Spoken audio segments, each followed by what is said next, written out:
All right, ladies and gentlemen, boys and girls, welcome back. It is Dave, the Real Music Observer, observing real music in real time for real people just like you right there, and yours truly right here.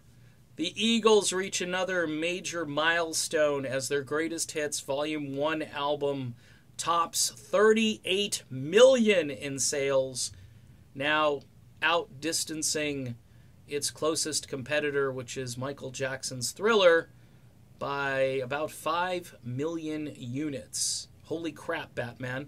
I remember when Thriller was firmly in the lead as far as album sales, and as the years have gone by, the Eagles caught up and then surpassed, and then, have just taken a firm lead in album sales. And a couple of reasons for this. It's not rocket science.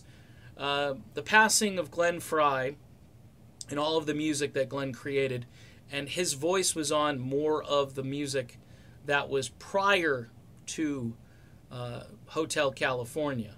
And it's a fact in the Eagles documentary. They're using Henley more as time goes on.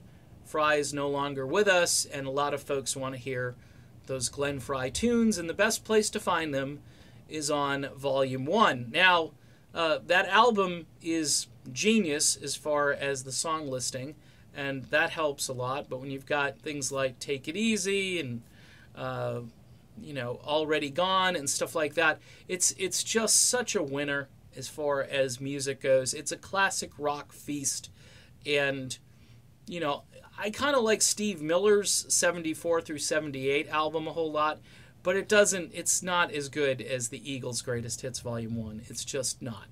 Obviously, a lot of folks, you're not getting, you need both Volume 1 and Volume 2, but you need that comprehensive Greatest Hits to get the stuff from Hotel California, which is, I think, like 27 million copies. So Hotel is actually closing in on Thriller a little bit, which is pretty astonishing.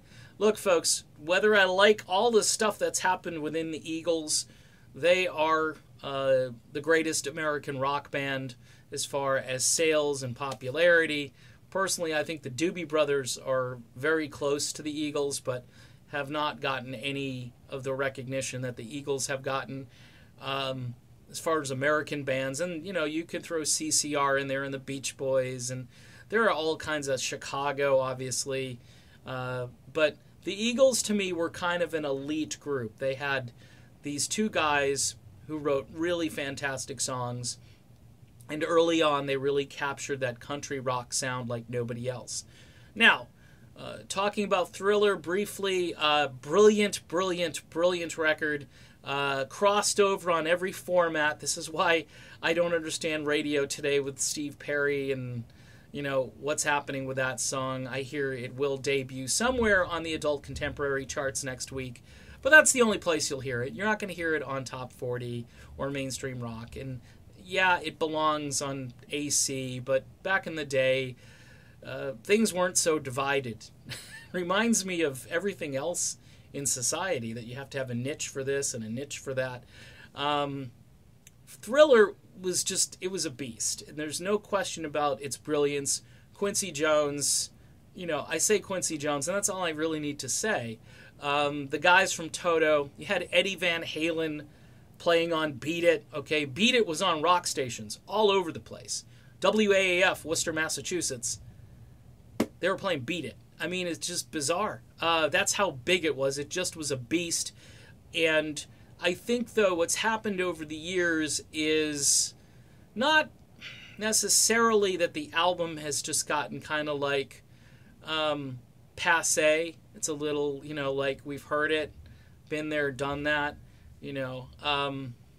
I think, toward the end of Michael Jackson's life, obviously some of the bad publicity that he got from certain things that were happening to him, I think that hurt. It did help a little bit when he left Planet Earth, because that album sold like gangbusters, because everybody said, hey, go out and buy this album.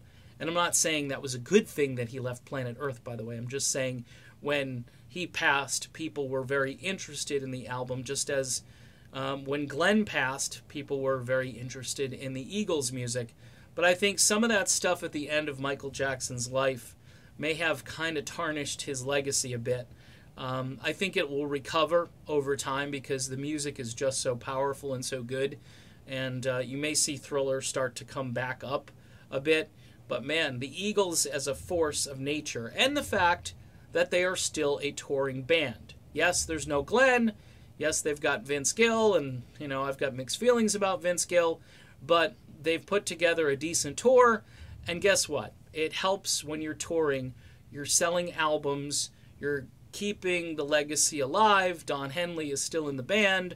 So hey, you got to hand it to the Eagles because they are a machine. And Irving Azoff, who knows how to pick them, I guess. You know what I mean? He was there with the Eagles at the very beginning, close to it anyway. I mean, he was a manager when they needed a high-powered manager to get in there and get them on the radio and get their sound a little bit more rocked up. And they accomplished that. But that was after this whole Greatest Hits Volume 1. Maybe they should have just kept the template of the country rock template and ran that right through the 70s. And of course, you would have hit a huge wall in the 80s, but it didn't matter because they had broken up. This has a lot to do with Glenn Frey's passing, in my estimation. Glenn Frey's passing and the fact that the Eagles are still touring and people want to buy and download their music. All right, done with that video. The Eagles, again, surpassing all expectations. I'll be back with more soon.